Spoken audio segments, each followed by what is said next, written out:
पहली बात तो भैया कौन आप हैं? हाँ। मतलब ये प्रश्न पर्सनल आपका है या किसी और के लिए? हाँ, क्योंकि हमारे यहाँ पर्सनल ही वार्ता होती, लोक व्यवहार की नहीं। इसमें कोई शर्माने की जरूरत नहीं। इसमें आपने लिखा व्यसन में डूब करके जो कुक्रिया करते हैं एवं उनसे होने वाली जो खराब परिस्थितियां वह कैसे ठीक हो। पहली बात, हम जो व्यसन करते हैं उसे हमें छोड़ना चाहिए, क्योंकि जिस आप खुद स्वीकार करते हैं कि व्यसन से प्रेरित होकर ही शास्त्र विरुद्ध आचरण हो रहा है। वो किसी भी तरह का कोई व्यसन हो, बहुत ध्यान से सुनो, इधर उधर नेत्र मत चंचल करो। सबसे पहले हम माने हुए व्यसन का त्याग करें, क्योंकि वो त्याग नहीं करोगे तो व्यसन में एक प्रमाद स्थिति पैदा करने की ताकत होती है।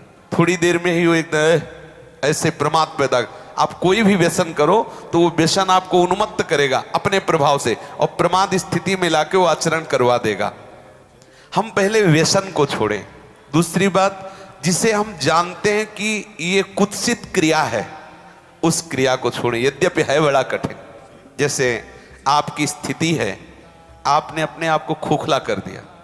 ये जो आपने कुक्रिया शब्द लिखा हो, आपका जो दर्शन अनुभव करा रहा है, अब आप लाख कोशिश करेंगे तो आपको बार बार मन प्रेरित करके परास्त करने की कोशिश करेगा, आपको ऐसी स्थिति पैदा करेगा कि आप फिर उसी क्रिया पे आ जाएं। पर एक बार हिम्मत करके आपको जलना होगा, तभी आप बलवान हो सकते हैं। बिल्कुल ठीक समझना, नहीं आपके आंतरिक बल को नष्ट कर दिया इस क्रिया ने, इस व्यसन ने आपको नष्ट, अब आपको बलवान हो, आप पुनः वैसे हो सकते हो। कितनी अवस्था है आपके शरीर की? है 30। कोई बात, अभी चांस है, अभी आप सुधर सकते हो। तो आप पहले क्या व्यसन करते हो? अच्छा चलो जो भी हो, तो आप उसे आज नियम लो कि मैं नहीं करूंगा, छोड़ सकते हो? ऑलरेडी छोड़ दिया। ऑलरेडी मतलब बराबर छोड़ दिया। कुक्रिया, कुत्सित क्रिया,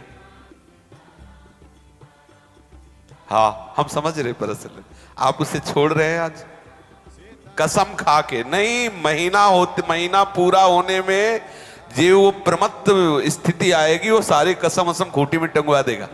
क्योंकि वो एक ऐसी उन्मत्तता होती, प्रमाद स्थिति होती है। किन्हीं लोगों के हृदय में ये धारणाएं भर दी गई हैं कि कोई एक थैली है ब्रह्मचर्य की, और जब वो ओवर हो जाती है तो वो हट जाती है, ऐसा धारणा बैठा। ऐसा नहीं है।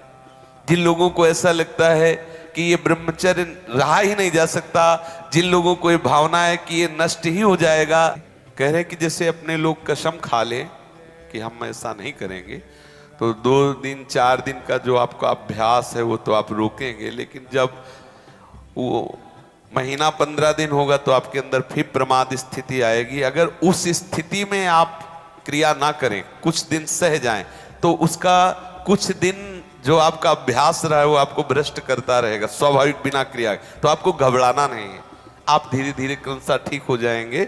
इस विषय पे चर्चा हो चुकी है, पर आप इसमें कुछ प्राणायाम आवश्यक है।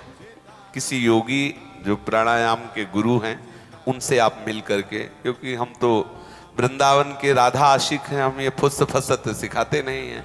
तो किसी योगी से प्राणायाम कुछ सीख लें, और कुछ व्यायाम, देहाती व्यायाम जैसे दंड बैठक, दौड़ लगाना आदि को, मतलब हमारी प्राण शक्ति को थोड़ा सा व्यायाम के द्वारा एक बल मिलता है।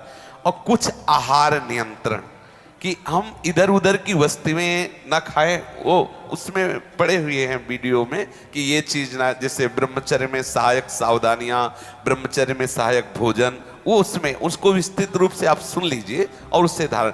मुख्य बात है चिंतन बदलना, ये सब गौड़ बात है, मुख्य बात है चिंतन बदलना। यदि हमारा चिंतन विषय लोलुप बना रहा तो चाहे जितना सात्विक भोजन करो, चाहे जितना आप नहाओ धो पवित्र व्यायाम सब, लेकिन आप रोक नहीं सकते, क्योंकि चिंतन है। चिंतन बदलना अति आवश्यक है। उसके बदलने के लिए सत्संग, शास्त्र स्वाध्याय, नाम जप तीनों आवश्यक है। सत्संग और शास्त्र स्वाध्याय और नाम जप। भले गृहस्थी में हो, 30 मिनट अगर हम शास्त्र स्वाध्याय कर लें, मानो श्री स्वामी राम सुखदास जी की टीका जो की हुई गीता है, वो अमृत है साधकों के लिए। चाहे गृहस्थ हो चाहे विरक्त हो, जरूर स्वाध्याय करना चाहिए। किसी भी संत महापुरुष